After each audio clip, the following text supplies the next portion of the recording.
Okay, तो कल basically हमने क्या पढ़ा? कल हमने पढ़ा बेसिकली हमने डेबिट्स और क्रेडिट्स को देखा, राइट? आपको मैंने कुछ यस। डेफिनेशंस बताई जिसके अंदर एक्सपेंसेस भी शामिल थे, एसेट्स लायबिलिटीज की डेफिनेशंस आई होप आपको क्लियर होगी होंगी। तो बेसिकली यस। हमने एक इंट्रोडक्टरी सी चीज़ एक देखी अर्थ की। आज हम कोशिश करेंगे कि मैं आपको कोशिश करूंगा सबसे पहले इस लेक्चर में चैप्टर्स बता दूं जो कि हमारे मेन है फ्री में, ताकि आपको एक आउटलाइन पता चल जाए कि इसमें हमारी आउटलाइन क्या है। तो बेसिकली सबसे पहले यहाँ पे अगर हम देखें, इंट्रोडक्शन टू फाइनेंशियल रिपोर्टिंग जो है ना, वो हम एक तरह से देख चुके हैं, ठीक है। इसमें बस वही है कि स्टैंडर्ड्स कौन बनाता है, इसको हम एक तरह देख लेंगे।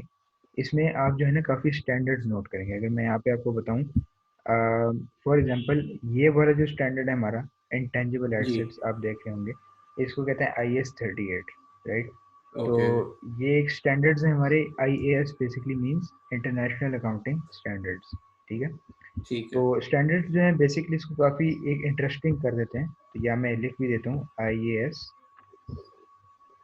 38 हमारे पास ये है। इसको भी हम आगे डिस्कस करेंगे, इनके जो स्पेसिफिक चैप्टर्स हैं बने हुए हैं, ठीक है। फिर एक्रूअल्स प्री पेमेंट्स भी बहुत इंपॉर्टेंट है। नॉन करंट एसेट्स के दो चैप्टर्स हैं, ये वाला और ये वाला। इन दोनों को आई ए ठीक है। सिक्सटीन के नाम से पुकारा जाता है। IAS 16 is basically international accounting standard 16, जो कि प्रॉपर्टी प्लांट एंड इक्विपमेंट है। बेसिकली बताता है कि मशीनरी को, जो हमने कल डिस्कस की ना, एसेट्स, नॉन करंट एसेट्स, उनको जी। यहाँ पे डिस्कस किया गया है। तो ये बताता है कि उसको किस तरह कैपिटलाइज करना है, उनको क्या पॉलिसी होनी चाहिए कंपनीज की, ठीक है। इस तरह की चीज़। इन्वेंट्री भी है हमारे पास, इन्वेंट्री का बेसिकली IS 2 है। साथ साथ मैं आपको इंशाल्लाह स्टैंडर्ड्स बताता जाऊँगा। और ये तो हमने कल इसका एक बेसिक इंट्रो देखा, लेकिन हम आज चैप्टर 4 से 3 या फिर 4 से हम बेसिकली शुरू करेंगे, ठीक है।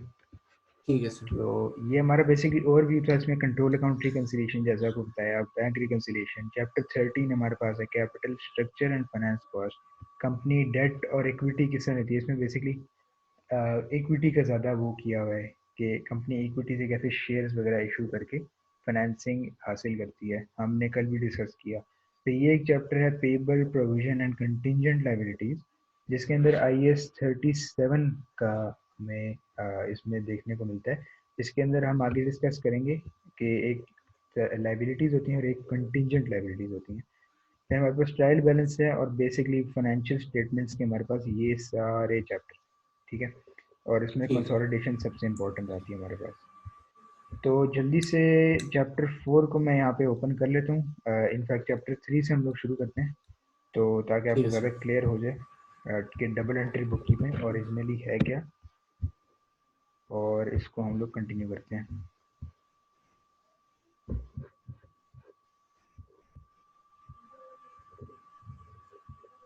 ओके, तो बेसिकली यहाँ पे हम लोग देखने जा रहे हैं। अगर आपके पास ये कैप्टन का टेक्स्ट नहीं है तो आप मुझे काइंडली बता दें, मैं ग्रुप में सेंड कर दूंगा, ठीक है। ओके। मेरे और पास एक्चुअली मेरे भाई के पास मैं अपनी भाई की एक्चुअली यूज़ करता हूँ।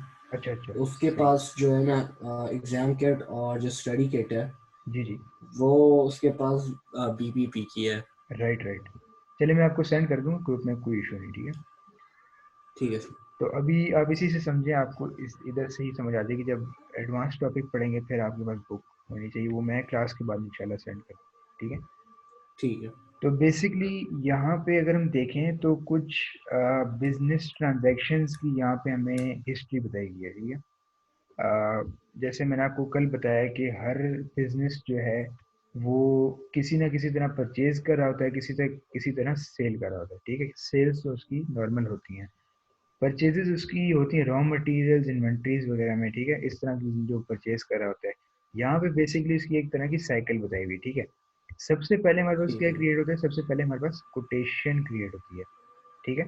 कोटेशन में क्या ठीक है होता सर। है? बेसिकली फॉर एग्जांपल, कोई भी सप्लायर है, ठीक है। लेट्स टेक एन एग्जांपल जी। Of a supplier. एक ए सप्लायर है, वो गया, सॉरी, ये एक कस्टमर है हमारा, ठीक है। हम सप्लायर को यहाँ बना देते हैं, ठीक है। अब ये जो है फॉर एग्जांपल सुपर मार्केट है, ठीक है। उसने बी के पास वो गया, और बी उसका सप्लायर है, ठीक है। उसने कोटेशन सबसे पहले ली। जब भी आप कोई चीज़ खरीदते हैं ना, कोई बिजनेस खरीदता है किसी चीज़, कोई इन्वेंट्री जी। खरीदता है, राइट? तो सबसे यस। पहले आप कोटेशन लेते हैं उसे। अब इसमें ज़्यादा ओके। हम फोकस करें मैन्युफैक्चरिंग बिजनेसेस की तरफ, ठीक है? तो इंस्टेड ऑफ सुपरमार्केट हम इसको कह देते हैं, जस्ट फॉर ताकि हमें समझ सही तरह आए, हम इसको कहते हैं कि मैन्युफैक्चरर है, ठीक है? फॉर एग्जांपल मोबाइल मैन्युफैक्चरर है, ठीक है? तो ऑब्वियसली ठीक है। मोबाइल मैन्युफैक्चरर्स की डिफरेंट काइंड ऑफ सोर्सेज होंगे। उसकी जो है फॉर एग्जांपल बोर्ड्स कहीं और से आते होंगे, उसके जो हैं स्क्रीन्स कहीं और से आती होंगी, ठीक है? उसके जो पैनल्स कहीं और से आते होंगे, स्क्रीन वगैरह, ठीक है? वो सारे असेंबल एक जगह पे की जाती है, राइट? ये जो है हमारे पास ठीक है यहाँ पे सर। कोटेशन सबसे पहले लेता है, जो हमारा जो होता है कस्टमर होता है, ठीक है? ए सबसे जी। पहले बी से एक कोटेशन लेगा। फॉर एग्जांपल वो ए बी के पास फॉर एग्जांपल स्क्रीन लेने जाता है, ठीक है? हो सकता है वो बोर्ड जी। प्रोसेसर वगैरह कहीं और से ले रहा हो। बी के पास स्क्रीन लेने जाता है, सबसे पहले आप कोटेशन लेंगे। कोटेशन मीनिंग कि बी आप कितने की चीज़ दोगे, मुझे इतनी चीज़ें चाहिए, I need 500 units of this item, आप पर ठीक आइटम है। मुझे क्या प्राइस दोगे, ठीक है? तो दिस इज बेसिकली कोटेशन। तो इसमें आप क्या करते हैं, ठीक है। Quantity description details of goods required, it's basically the ठीक है। प्लानिंग स्टेज ऑफ परचेजिंग, ठीक है? इसका पर्पस ठीक है। होता है to basically establish a price, कि आप प्राइस पे एग्री कर लें, जो बार्गेनिंग है सारी चीजें वो इस स्टेज पे आएंगी, ठीक है? कोटेशन वाले पे। नेक्स्ट अगर हम देख लें, ठीक है। जब कोटेशन बन जाती है, आपका सप्लायर सिलेक्ट हो जाता है, आप सेटिस्फाइड होते हैं उसके सैंपल्स गुड्स जो भी इसने आपको प्रोवाइड किए, उसके बाद आप फाइनली परचेज ऑर्डर करते हैं। परचेज ऑर्डर एक डॉक्यूमेंट होती है जो कि रिकॉर्ड करती है डिटेल्स ऑफ सप्लायर, उसमें ऑर्डर की जो आपकी आइटम्स लिस्टेड हैं, it's kind of a receipt, ठीक है? आप उसको एक ठीक अपना है। परचेज ऑर्डर बना के सप्लायर को दे देते हैं, ठीक है?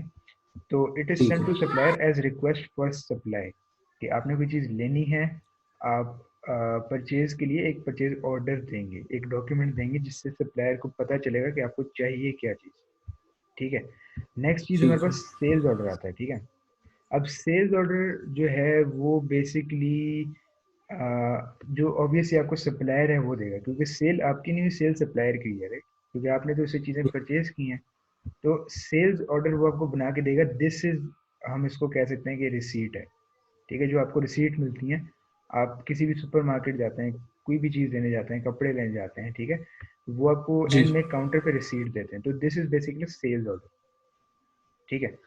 ठीक है सर। इसके बाद एक डिस्पैच नोट। अच्छा, इसमें ये जो सारी चीज़ें ना, इसमें बहुत सेल की भी बात हो रही है, परचेज की भी बात हो रही है, ठीक है? इसमें सेल्स ऑर्डर में ये हम ये, मतलब हमें पूरा जी जी, ये कौन सा प्रोसेस हमें दिखा रही है कि मतलब परचेसिंग का प्रोसेस? ये परचेज भी है, सेल्स भी है। मैं आपको ना यहाँ आइडेंटिफाई करता जाऊँ कौन सा सेल्स का है, कौन सा परचेज का है, ठीक है? दिस इज ठीक है। बेसिकली द टर्मिनोलॉजी फॉर जो सारी डॉक्यूमेंट्स यूज होती है ना इसके अंदर। तो ओके। सेल्स ऑर्डर सबसे पहले हमारा सेल्स में यूज होता है, ठीक है?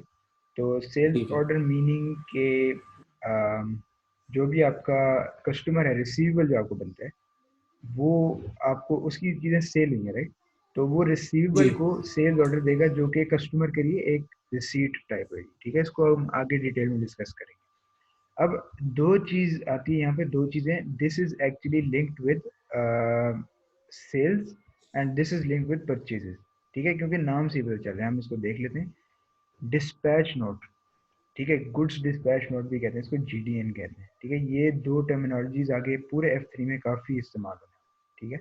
ठीक अब है। देखें गुड्स डिस्पैच नोट से व्हाट डू यू अंडरस्टैंड, कि गुड्स डिस्पैच नोट एक ऐसी डॉक्यूमेंट है जो कि डिस्पैच करने के लिए यूज हो रही है, राइट? और डिस्पैच कौन यस। करता है, जो कि सेल कर रहा है, राइट? तो this is considered with sale. तो ठीक। गुड्स डिस्पैच नोट जो है, फॉर एग्जांपल आप किसी चीज़ के सप्लायर हैं, आप फॉर एग्जांपल मोबाइल की स्क्रीन्स रखते हैं, ठीक है? और आपके पास एक कस्टमर आता है, वो चीज़ें ले लेता है, वो आपको परचेज ऑर्डर देगा, ठीक है? आप उसको सेल्स ऑर्डर देंगे, ठीक है? ऊपर से चीज़ें रिकैप भी होगी काफ़ी। उसके बाद जब आप ऑर्डर्स निकलवाने लगे होंगे ना अपनी फैक्ट्री से, फॉर एग्जांपल आपकी फैक्ट्री है, तो जब गाड़ी में रखने लगे होंगे आप, तो एक डिस्पैच नोट क्रिएट है, goods dispatch note, which is mainly made at the factory gate या फिर वेयर हाउस, जहाँ से गाड़ी निकलती है ना, जो ट्रक जी। होता है, जो भी गाड़ी वो जा रही होती है किसी वेयर हाउस से, तो वहाँ पे डिस्पैच नोट बनता है, टू वेरीफाई, टू कंफर्म, कि ये बेसिकली इंटरनल डॉक्यूमेंट है, टू वेरीफाई कि गुड्स हमारी फैक्ट्री से निकल चुके हैं, ताकि अगर कोई कस्टमर कहे कि गुड्स नहीं मिले, ये नहीं हुआ, वो नहीं हुआ, तो आपको पता हो कि ये फैक्ट्री में मसला नहीं हुआ, फैक्ट्री के निकलने के बाद मसला हुआ। ठीक है, तो दिस इज ठीक है। Kind of that document. अब गुड्स रिसीव नोट की अगर हम बात कर लें, विच इज GRN, तो इसमें भी वही चीज़ है, लेकिन this is in turn opposite affiliated with purchases. Goods receive note, ठीक है, ये दोनों इंटरनल डॉक्यूमेंट्स हैं ये दोनों। लेकिन गुड्स रिसीव ठीक। नोट क्या होता है कि आपने फॉर एग्जांपल आपने परचेज किया किसी चीज़, ठीक है, आप मोबाइल मैन्युफैक्चर कर रहे हैं, आपने स्क्रीन्स परचेज की, ठीक है, आपने स्क्रीन जब परचेज की, तब जब आपकी वेयर हाउस में फॉर एग्जांपल आपकी भी मोबाइल क्रिएशन या मोबाइल मैन्युफैक्चरिंग की फैक्ट्री है, ठीक है, तो जब आप रिसीव करेंगे वेयर हाउस में, अपने वेयर हाउस डिपार्टमेंट में किसी चीज़ में, तो वो एक गुड रिसीव नोट बनाएंगे जिसके अंदर आपको बेसिकली पता चलेगा, this is also kind of a proof, ठीक है, जिसमें आपको प्रूफ मिल गया है कि आपकी जो चीज़ें हैं वो रिसीव हो गई हैं, ठीक है, ताकि ना सप्लायर ठीक को है। शक रहे और ना कस्टमर को शक रहे, दोनों साइड पे बातें क्लियर हो जाए कि हाँ उसने गुड ठीक है भेजे सर। सप्लायर ने और कस्टमर को मिल गए, ठीक है, तो यहाँ पे स्टोरी मतलब काइंड ऑफ एंड हो जाती है। इसके बाद फिर इनवॉइसिंग आती है और फिर आपकी पेमेंट आती है, ठीक है, इसके बाद ठीक है। इनवॉइस आ जाती है, ठीक है, अब आपने अगर सेल की है तो आप इनवॉइस भेज नहीं होंगे कस्टमर को, क्योंकि ऑब्वियसली जैसे मैंने कल आपको बताया लेक्चर में, इंट्रोडक्टरी लेक्चर में, कि क्रेडिट सेल ज़्यादातर होती हैं और क्रेडिट परचेजेज होती हैं। तो अगर आप सेल ठीक। कर रहे हैं तो ऑब्वियसली आपका जो कस्टमर है आपने उससे कोई क्रेडिट पीरियड एग्री किया होगा, 30 days, 40 days, 50 days, 60 days, right, उस क्रेडिट पीरियड के अंदर अंदर आपको फॉर एग्जांपल गुड्स रिसीव हो गए कस्टमर को, आपने भेज दिए, आपने सेल की, ठीक है, आप हफ्ते ठीक बाद या है। 2 हफ्ते बाद उसको with in the credit period आप उसको इनवॉइस इशू कर देंगे, कि इट्स बेसिकली रिमाइंडर, ठीक है, अगर हम यहाँ पढ़ें, it's issued by supplier of goods as a request for payment, और यू कैन ऑल्सो से मतलब जिनको हमने क्रेडिट पे भेजा है। एग्जैक्टली क्रेडिट पे बेचा या फिर क्रेडिट पे लिया है उनसे, ज़्यादातर इनवॉइसिंग जो है वो सेल्स में यूज होती है, ठीक है, तो एक क्रेडिट पे चीज जिसको पूछनी थी बेचा सर, है। जी जी बताएं। कि फॉर एग्जांपल कुछ लोग होते हैं, जी जी। अ, जब वो कुछ खरीदते हैं जी तो जी। वो उसी वक्त कहते हैं कि इनवॉइस दे दे। जी जी, वो जो है वो फिर कैश सेल्स के अंदर आती है चीज़, ठीक है, ओके। वो that is basically known as cash sales. Cash sales is like आप सुपरमार्केट से चीज़ें खरीदते हैं, या फिर कोई सप्लायर भी है वो स्मॉल अमाउंट में चीज़ें खरीदता है 5-10 की क्वांटिटी में, वो जाता है एंड में, वो स्कैन करवाता है चीज़ें, he pays there and then उसको इनवॉइस मिल जाती है, तो okay. That is cash sales.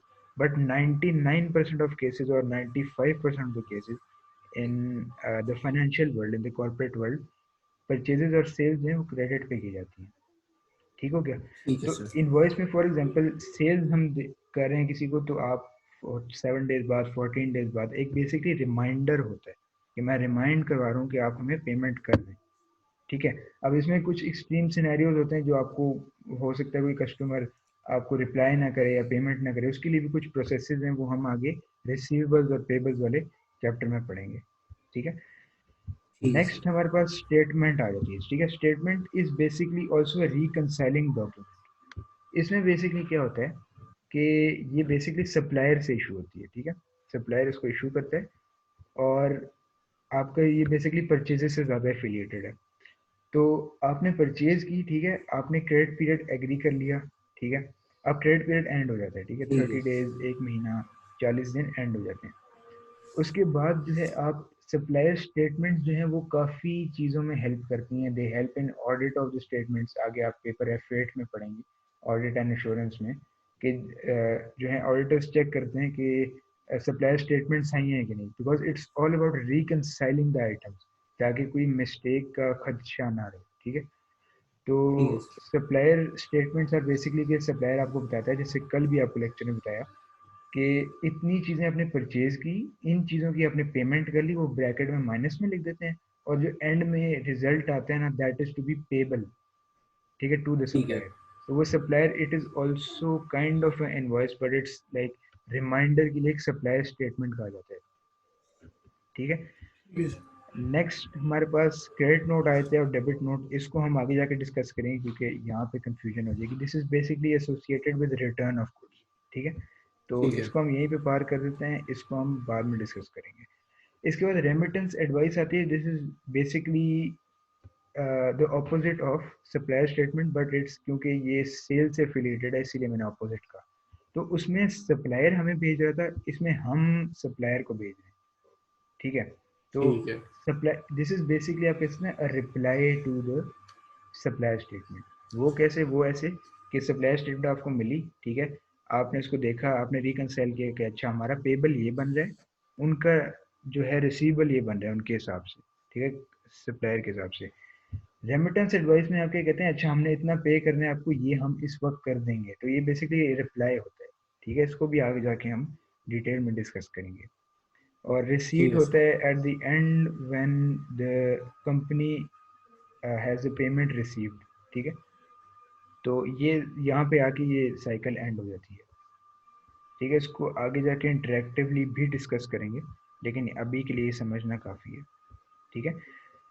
अच्छा, ठीक हमारे है। पास ना कुछ टाइप की आती हैं बुक्स ऑफ प्राइम एंट्री। अगर मैं आपको बेसिकली बताऊं ना, तो इसमें होता है कि जब भी कोई ट्रांजैक्शन होती है, जब भी कोई ट्रांजैक्शन होती है, तो वो सबसे पहले रिकॉर्ड होती है आपकी बुक्स ऑफ प्राइम एंट्री में, क्योंकि आपको पता है इसके नाम लेजर से पता अकाउंट्स। चल रहा है। एग्जैक्टली एग्जैक्टली, क्योंकि ये आपको पता है प्राइम जो नाम है ना, प्राइम जी। Means on the first priority, right.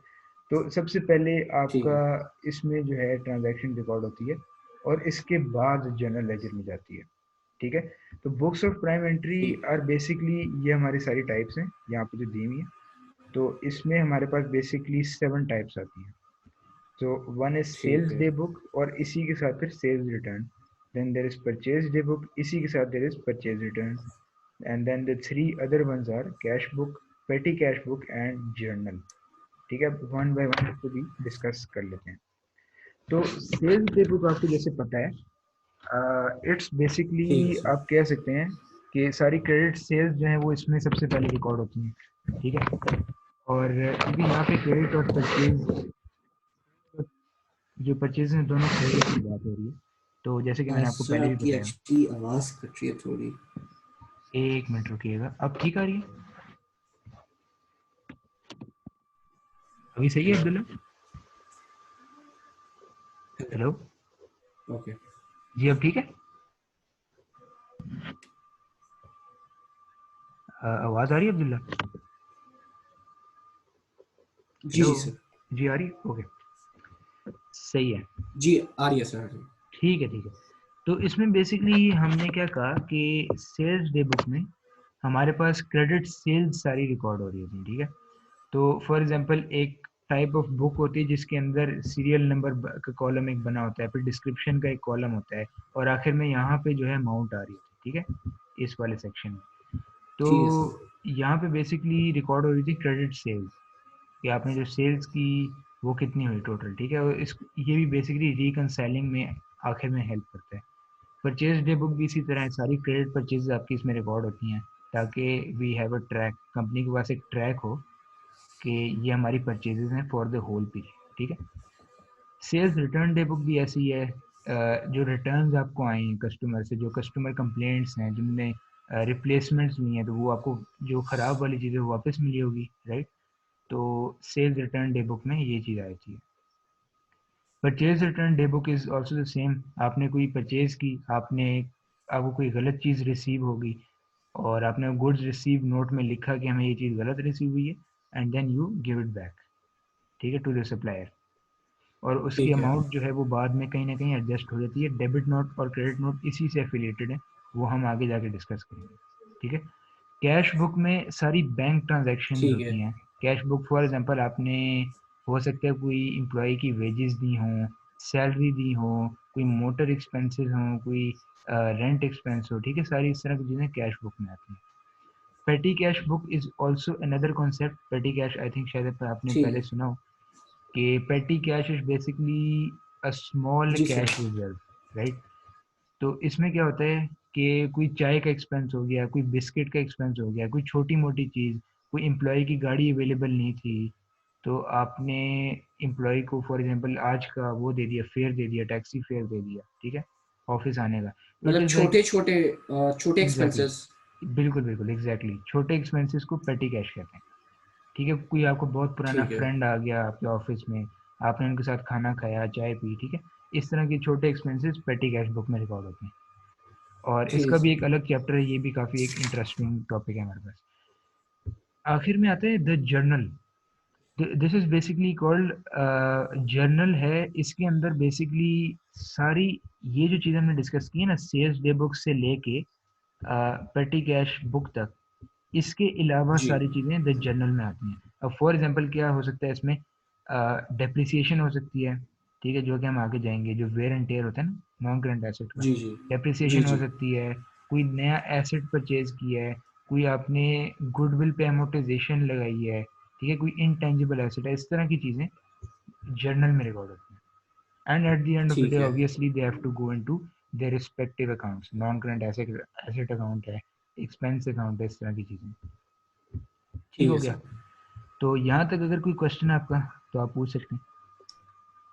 नहीं अभी तक नहीं। ठीक है, आगे चलते हैं। इसमें हमारे पास आता है बेसिकली सेल्स डे बुक का एक बेसिकली परफॉर्मा सा दिया हुआ है। इसको बस समझने की ज़रूरत नहीं है, बस देख लें आप, इस तरह की होती है कि ये कस्टमर हमारे नेम होते हैं। लेजर रेफरेंस मींस के आपको अकाउंट्स में ढूंढने में आसानी हो, कोई अगर मिसप्लेस हो जाता है बैलेंस तो उसको करेक्ट करने के लिए आप लेजर रेफरेंस लगाते हैं कि ये लेजर नंबर है इसका, और इनवॉइस नंबर लगाते हैं सर, ताकि आपको सारी रिकनसाइलिंग करने के लिए सारा आसान हो जाए, ठीक है।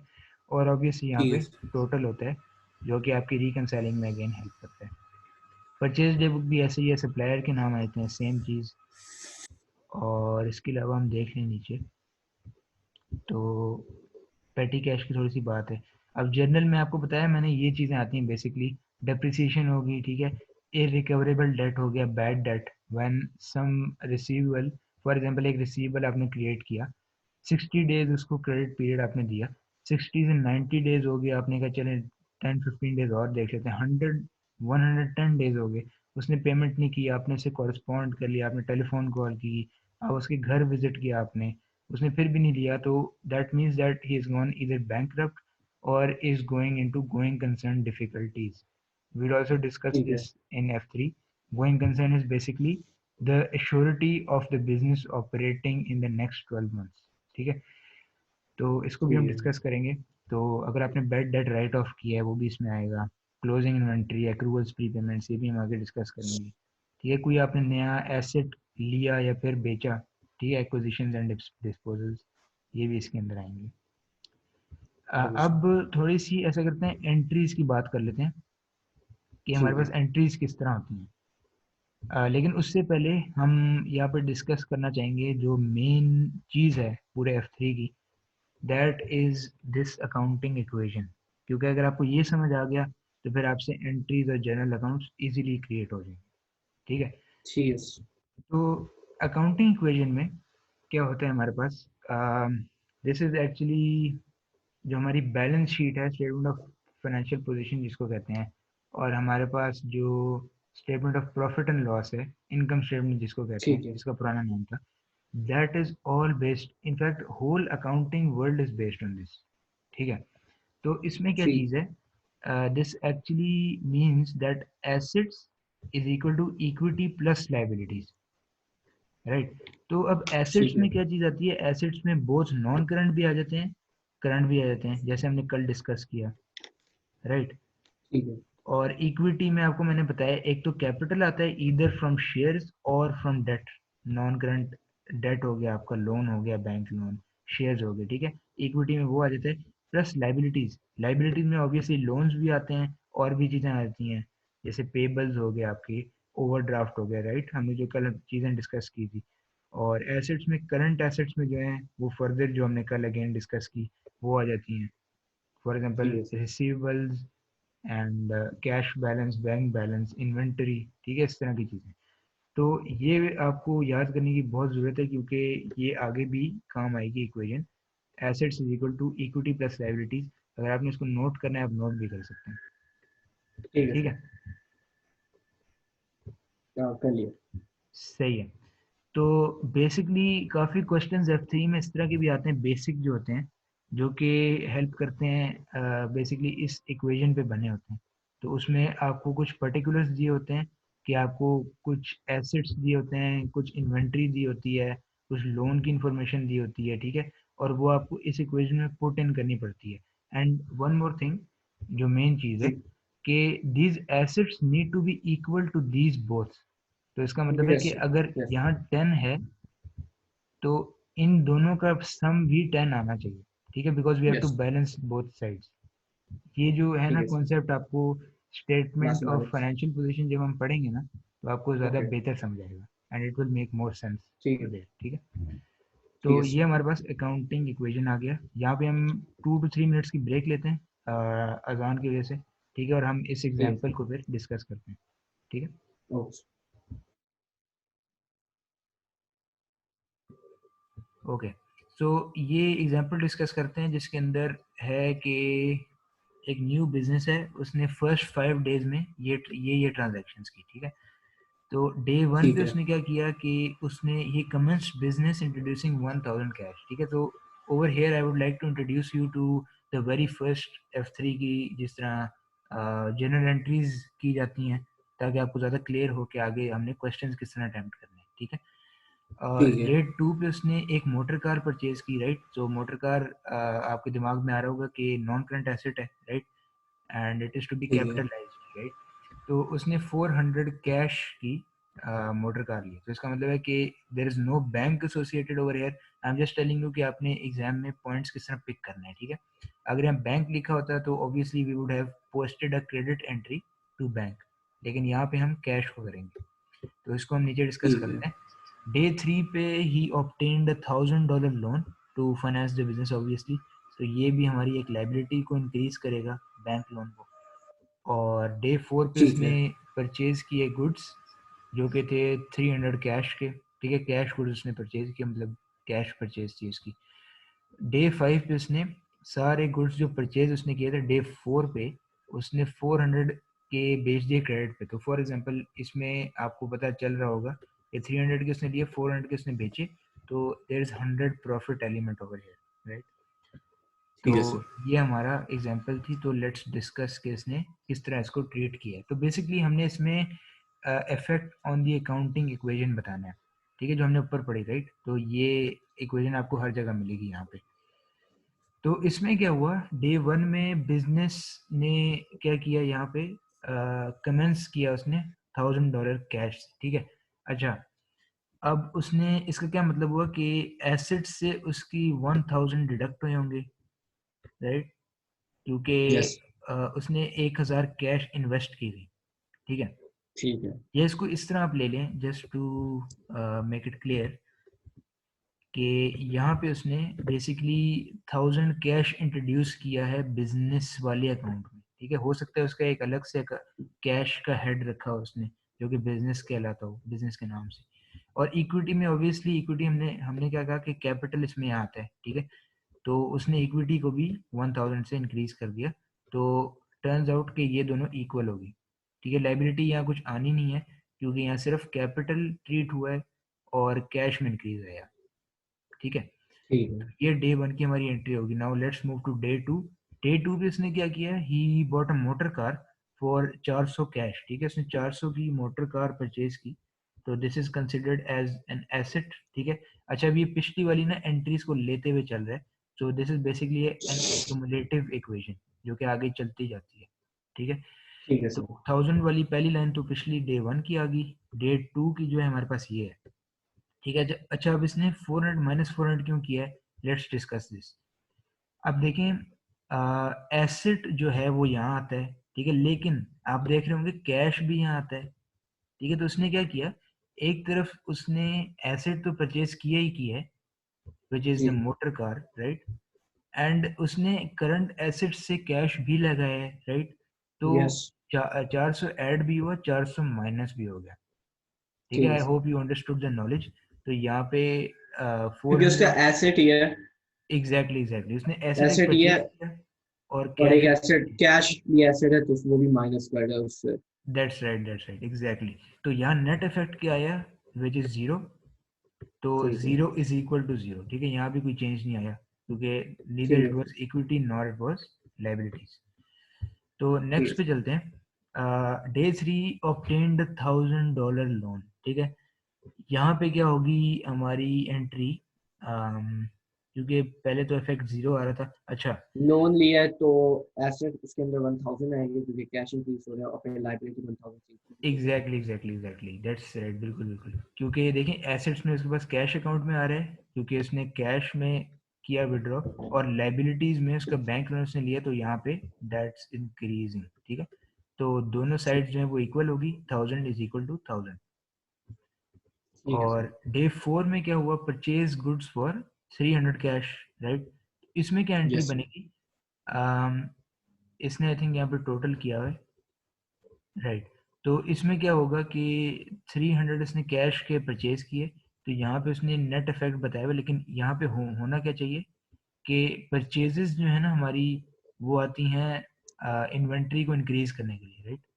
तो यस सर। इन्वेंट्री यहाँ पे इंक्रीज हुई, लेकिन यस। कैश डिक्रीज भी हुआ, यस। राइट। तो क्योंकि नेट कैश इफेक्ट, से उसने बाय किया राइट। एग्जैक्टली और एग्जैक्टली, गुड्स वैसे भी एसेट्स है तो वो बिल्कुल बिल्कुल, मतलब इंक्रीज भी हो रही है। That's right.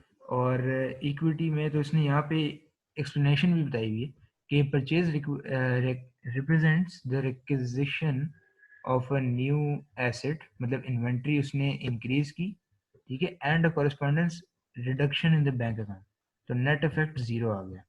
So there is no change in the counting equation. So it's, आप कह यस सर। सकते हैं, ठीक है, इसने थोड़े से चेंज किए, शायद यहाँ पे कोई चेंज आया हो, बट इट्स सेल्फ एक्सप्लेनेटरी। ठीक है, डे 5 में अगर ठीक हम है। देखें, ही sold goods for 400 on credit. Now यहाँ पे सेल्स इंक्रीज हो रही हैं, ठीक है, सेल्स इंक्रीज होंगी तो क्रेडिट पे है, तो यहाँ पे कैश का कोई एलिमेंट नहीं है, ठीक है। लेकिन दूसरी ठीक है तरफ सर। हमने क्या ऊपर बताया था कि उसको प्रॉफिट हुआ है 100 का, राइट। तो प्रॉफिट जब यस सर। इसको होगा तो इसका ड्यूल इफेक्ट क्या बनेगा कि बिजनेस के एसेट्स इंक्रीज हो गए 100 से, because profit is considered to be an income and an asset, ठीक है। So record a receivable of 400 and also reduction in the inventory of 300, क्योंकि उसकी जो यस। इन्वेंट्री की कॉस्ट थी वो 300 थी, राइट, और यस सर। 400 का उसने रिसीवेबल रिकॉर्ड किया था। तो ये बेसिकली यस सर। हमारा एसेट्स पे आ गया, -300, क्योंकि उसने इन्वेंट्री माइनस की, तो नेट इफेक्ट यहाँ 100 का आया। और इक्विटी में भी सिमिलरली 100 किस तरह आया कि उसने प्रॉफिट किया, तो this is increase in equity. Every time आपने याद रखना है कि जब भी प्रॉफिट होगा ना या लॉस होगा, it will have an effect on this head, equity पे, ठीक है। Yes sir. क्योंकि यहाँ पे आपको मैं आगे जाकर बताऊंगा कि equity has some breakup of things, इसमें कैपिटल भी आता है, डेट भी आता है, प्रॉफिट भी आता है, वो हम आगे जाके डिस्कस करेंगे जब हम ट्रायल बैलेंस को देखेंगे, ठीक है। और लाइबिलिटीज में कोई इफेक्ट नहीं आया ऑब्वियसली। तो this is 100 over here and 100 over here, तो ये दोनों इक्वल हो गए, ठीक हो गया। तो यहाँ तक कोई क्वेश्चंस आपके? No sir. ठीक है, तो नेक्स्ट चीज़ हमारे पास बेसिकली यहाँ टी अकाउंट्स को डिस्कस करा है, ठीक है। इसको भी मैंने आपको आई थिंक कल लेक्चर में समझाया था ड्रॉ करके कि टी अकाउंट्स में डेबिट साइड ये होती है, क्रेडिट साइड ये होती है, ठीक है। Yes sir. और बेसिकली ये चीज़ भी आपको मैंने सम वर्ड्स बताई थी कि परचेजेस, एक्सपेंसेस और एसेट्स का इंक्रीज यहाँ पे आता है डेबिट साइड पे, और इंक्रीज इन रेवेन्यूज, लाइबिलिटीज या फिर इक्विटी, वो हमारा क्रेडिट साइड पे आता है, ठीक है। इसको आप बेशक अगर ड्रॉ करना चाहें ड्रॉ भी कर सकते हैं जहाँ भी आप नोट्स बना रहे हैं, ठीक है सर। बिकॉज ये आगे हेल्प करेगा आपको। ये एक्चुअली मैंने कर दिए थे, ये मैंने एक्चुअली कल जब आप समझा रहे थे तो उसमें ही मैंने वो टी अकाउंट के सिस्टम ठीक में है, ना डेबिट और क्रेडिट का उसमें लिख दिया था कि एसेट्स और एक्सपेंसेस इंक्रीज होंगे और परचेजेस और सही है, इनकम और ये बाकी लाइबिलिटी और ये सब। ठीक हो गया, सही है, दैट्स ग्रेट। तो ये हमारा यहाँ पे हो गया कॉन्सेप्ट। इसके बाद देख लेते हैं हमारे पास क्या आता है। ओके, सो आई थिंक यहाँ पे चैप्टर हमारा ख़त्म हो जाता है। तो बेसिकली अगला भी एक नज़र देख लेते हैं हम लोग, and then will probably move to the questions of the kit, so that ठीक है सर। जो चीज़ अप्लाई हो जाए वो आपको एकदम समझ आ जाए। तो यहाँ पे बेसिकली हमारे पास कुछ और एग्जांपल्स हैं, इनको यहाँ पे देख लेते हैं, देखो। ठीक है। ओके, तो यहाँ पे बेसिकली अगर आप देख ले होंगे कैश ट्रांजैक्शंस को डिस्कस किया हुआ है। तो यहाँ पे हम एक काम करते हैं कि एक और यहाँ पे एग्जांपल है, तो let's discuss this example as well, ठीक है। ठीक है सर। यहाँ पे लेट्स सी, कि what's it's saying in the question. तो बेसिकली यहाँ पे उसने 4 चीज़ें दी हुई हैं हमें, जो कि हमने इनको आई थिंक लेजर में इसको वो करना है, इनकी एंट्रीज बनानी है, ठीक है। तो ये मैं एग्जांपल इसी के लिए करा रहा हूँ ताकि आपको डेबिट्स और क्रेडिट्स जो हैं वो इवन मोर क्लियर हो जाए, ठीक है। ऊपर हमने ये अकाउंटिंग मैं क्या इक्वेशन आपको देखी। करके दे दूं जी जी बिल्कुल, अगर या आपको हम समझ आ रही साथ है तो, करेंगे? अगर आपको इसकी समझ आ रही है तो आप साथ साथ बेशक आप मुझे बता सकते हैं, ठीक है, ताकि क्लियर हो ठीक है जाए सर। दोनों साइड्स पे, ठीक है। तो बेसिकली फर्स्ट जो है, it's basically Kamran pays $80 for rent by cheque, ठीक है। अब आप देख रहे होंगे इसमें एक तरफ रेंट आ रहा है, एक तरफ चेक आ रहा है, तो मतलब कि एक तरफ बैंक की इंक्लूजन बैंक। आ गई है, एग्जैक्टली, और एक तरफ रेंट एक्सपेंस वो पे कर रहा है, ठीक है। इसका क्या यस सर। होगा, एंट्री डेबिट एक्सपेंसेस 80, आपको पता है एक्सपेंसेस डेबिट होते हैं, और क्रेडिट हमारे पास यहाँ होना चाहिए था, बैंक होना चाहिए था, आई थिंक इसने कैश किया हुआ है, यस, इसको आप यही बैंक कर मैंने एक्चुअली लीजिएगा। क्वेश्चन पूछना था सर एग्जैक्टली कि एग्जैक्टली। फॉर एग्जांपल जब भी अगर बैंक होएगा, जी जी जब भी बैंक होएगा तो हम हमेशा बैंक ही मतलब फॉर एग्जांपल चेक या कभी भी मतलब हैंड इन कैश मतलब सीधा डाउन पेमेंट नहीं करेंगे। जी जी तो एग्जैक्टली उसमें एग्जैक्टली। हमेशा बैंक ही मेंशन करेंगे, राइट? बिल्कुल बिल्कुल एग्जैक्टली, ऑलवेज ऑलवेज, आप जब भी यहाँ चेक का नाम आएगा आप बैंक करेंगे, लेकिन अगर उसने कैश, जैसे नेक्स्ट में उसने कैश बताया हुआ है, तो आप कैश कंक्लूड करेंगे, ठीक है। तो यहाँ पे आप बैंक बेशक कर लें। तो एक्सपेंसेस हमारे डेबिट हो गए, और बैंक जो है हमारा क्रेडिट हो गया $80 से। सेकंड जो है हमारा, ठीक है sir. Is that Kamran sells goods for 230 in cash which he banks, ठीक है। इसमें बेसिकली क्या हो रहा है हमारे पास कि कमरान सेल्स कर रहा है, ठीक है, और उन्हीं को वो बैंक में डाल रहे हैं, ठीक है, उन्हीं अकाउंट्स को। तो इसमें एक तो सेल्स का आ रहा है, इस कैश को आप इग्नोर करें, वो वैसी शायद क्रेडिट के उससे लिखा हुआ है, लेकिन eight the end of the day वो बैंक में डाल रहे हैं, ठीक है। तो सेल्स यहाँ पे ऑब्वियसली क्या होंगी, हमारा क्रेडिट हो जाएंगी, ठीक है, 230 से। ठीक है। और वैसे तो वो कैश में रह रहा है, बट एंड में लिखा है विच ही बैंक्स, कि वो एकदम फिर बैंक में डाल देते हैं, ठीक है। तो हम ठीक है। नेट इफेक्ट इसका बैंक में ही दिखाएंगे, लेकिन यहाँ अगेन कैश लिखा हुआ है, तो इट डजेंट मैटर, आप यहाँ बैंक कैश कुछ भी लिख सकते हैं, इसमें ओके। कोई मार्क डिडक्शन नहीं होगी, ठीक है। तो ये हमारी ये होगी। थर्ड पे he then purchases $70 of goods for resale using cash. अब इसमें एक है कि परचेज इंक्रीज हो रही है और कैश, कैश क्रेडिट हो रहा है $70। एग्जैक्टली, तो यहाँ पे डेबिट परचेज हो जाएगी और कैश हमारे पास यहाँ क्रेडिट हो जाएगा। ठीक है सर। और लास्ट में अगर हम देख लें, Kamran sells more goods for cash receiving $3400, तो इसमें तो सेल्स हो रही हैं, मोर गुड्स, सेल्स और जो हो रही है क्रेडिट क्रेडिट हो रही है, एग्जैक्टली क्योंकि सेल्स क्रेडिट होता है और कैश डेबिट हो रहा है क्योंकि वो बिल्कुल रिसीव बिल्कुल, हैंड में आ रहा है। That's right. तो ये हमारे पास एंट्री होगी। तो अभी तक मुझे ये समझ आ रही है कि आपने आई थिंक पहले इसका इंट्रोडक्शन आपको सही पता है, टी अकाउंट्स और डबल एंट्रीज का, राइट। तो शायद आई यस। थिंक उसमें कोई इशू नहीं होना चाहिए, राइट। Yes sir. सही है,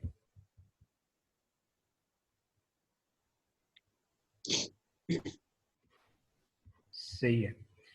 तो यहाँ पे बेसिकली इसने अगेन टी अकाउंट्स में बताया हुआ, आई थिंक ये भी डिस्कस करने की जरूरत नहीं है, क्योंकि you would be yes. Clear on this कि किस तरह इसको टी अकाउंट्स यस। में एंटर करना है।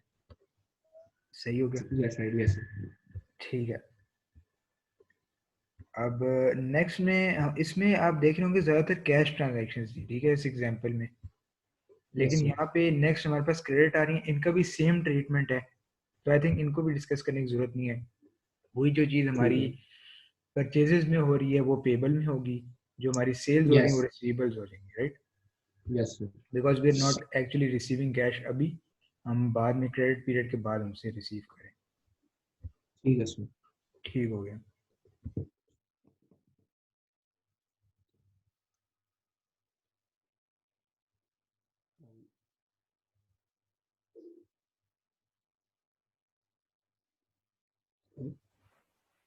ओके, अच्छा, यहाँ पे जो है ना एक चीज़ आ जाती है, इसको हम यहाँ पे डिस्कस कर लेते हैं। आई थिंक ये भी आपको पता होगा कि लेजर को बैलेंस कैसे करते हैं। जब दोनों साइड इक्वल आ जाए ना, तो यस। उसको हमें बैलेंस करना पड़ता है, राइट। तो यस। इसमें आपको पता होगा हम डायरेक्टली इस पे फोकस करते हैं। तो फॉर एग्जांपल जो यहाँ पे ज्यादा इसने, बड़ा वाला साइड है, बिल्कुल बिल्कुल जो एग्जैक्टली। ग्रेटर अमाउंट है। तो आई थिंक ये भी आपको सारा पता है, तो इसको बस ऊपर से बस ही देख इसमें लेते हैं। एक दो चीजें शो करनी चाहती हूँ इस बैलेंसिंग में। Exactly for exactly. एग्जांपल अब ये डेबिट वाली साइड के पास ज्यादा अमाउंट ऑफ मनी है। जी जी बिल्कुल। हमने बैलेंस किया, चेक भी किया, फिर उसके आगे हमने वो किया, राइट सर, क्या कहते हैं, दोनों साइडों पे वो अमाउंट लिख दिया जो ज्यादा है। एग्जैक्टली, टोटल में हमने लिख दिया फिर यहाँ पे। यस, फिर उसके आगे हमने जो टोटल अमाउंट है, for example greater side minus the lower side, right. Exactly exactly. और फिर जो फाइनल अमाउंट है वो उस साइड पे देखना है जिसपे ज्यादा बड़ा अमाउंट है, ऐसे ही है। बिल्कुल बिल्कुल एग्जैक्टली, बिल्कुल सही बताया आपने। तो बस इसमें बेसिकली क्या हुआ, यहाँ टोटल्स हमने लिखे जो बड़ी साइड जी। बन रही है, और ऑब्वियसली इस साइड का टोटल अराउंड 300-400 में आ रहा है। तो इसको बैलेंस करने के लिए, दोनों साइड्स को बैलेंस करने के लिए यहाँ पे हम एक फिगर इंक्लूड कर देंगे जो कि कहेगा बैलेंस कैरिड फॉरवर्ड, ठीक है। तो बाय बाय ठीक द है। हेल्प ऑफ दिस ये दोनों साइड्स बैलेंस हो जाएंगी, और यही बैलेंस आगे यस। फिर कैरी फॉरवर्ड और ब्रॉड फॉरवर्ड होता रहेगा। ये हम आगे जाके जो एडवांस क्वेश्चन आएंगे उसमें फिर हमें हेल्प करेगा, ठीक है। तो यहाँ तक तो यस क्लियर सर। है। और यहाँ पे फिर हमारे पास बेसिकली आ जाती हैं statement of financial position, ledger accounts और प्रॉफिट और लॉस। तो यहाँ पे ओके। इसने क्या बताया हुआ है कि हमारी जो एसेट्स और लाइबिलिटीज हैं वो आपको पता है बैलेंसेस पे ज़्यादा फोकस होता है इनका, लेकिन एक्सपेंसेस पे जो है वो बैलेंसिंग पे ज़्यादा फोकस नहीं होता, क्योंकि एक्सपेंसेस के बैलेंसेस ज़्यादातर कैरी फॉरवर्ड नहीं होते, वो देयर एंड देन उधर ही क्लोज हो जाते हैं, राइट। तो इसमें बेसिकली यही हमें बताया हुआ है। तो ये भी आई थिंक आपको ठीक है बेसिक्स पता ही होंगी, और यहाँ कि पे इसने ये किया द हुआ है। क्लोजिंग अमाउंट, मतलब जो क्लोजिंग एग्जैक्टली, अमाउंट एक दिन का है वो अगले दिन का ओपनिंग अमाउंट है।